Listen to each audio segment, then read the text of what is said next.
చేసామని అనుకుంటాం. అవును కదా, మన ఆలోచన ప్రతి అంతవరకే ఉంది. ఇప్పుడు మేము పుట్టి పెరిగిన ఏరియాస్లో మా చిన్నప్పుడు ఉండేది అనమాట. ఇప్పుడైతే అక్కడ అలాంటి పరిస్థితి లేదు. అక్కడ ఎవరైనా అమ్మాయిని అడిగామనుకోండి ఏం చేస్తున్నారంటే ఏదో చదువుకోవడమో జాబ్ కోసం వెతుకుంటున్నామని చెప్తారు.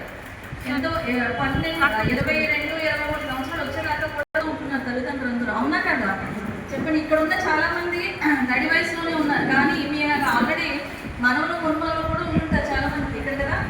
ఎందుకని ఎర్లీగా పెళ్లి చేయడం వల్ల. మీ అయితే చాలా మందికి మా వైపు అయితే మనవలు కూడా ఉంటారు, అదే ఇక్కడైతే మున్మలు కూడా ఉంటారు. ఎందుకని మీకు 15 సంవత్సరాలకి పెళ్ళి, మీ పిల్లలకి అదే సంవత్సరం పెళ్ళి, ఆ పిల్లలకి అలాగే పెళ్ళి. ఇంకేంటి మన లైఫ్ 15 సంవత్సరాలు వస్తేనే పెళ్లి చేసేయాలన్న ఆలోచన నుంచి ముందు మనం బయటకు రావాలి.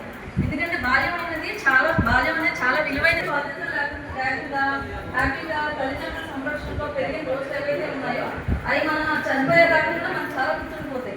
అవి తిరిగి కావాలంటే ఎప్పటికీ రావు. అలాగా మనము 18 సంవత్సరాల వరకు కూడా పిల్లలకి బాధ్యత లేకుండా ప్రాపర్గా చూసుకుంటే వాళ్ళు ఏదైతే సాధించాలనుకున్నారో లైఫ్, ఎస్పెషల్లీ అమ్మాయిలు డెవలప్ అయితేనే విలేజ్ అనేది డెవలప్ అవుతుంది. అమ్మాయిలు బాగా చదువుకుంటేనే మనందరూ ముందుకు వెళ్ళాలి. ఒకప్పుడు ఇప్పుడు మీరు చాలా మంది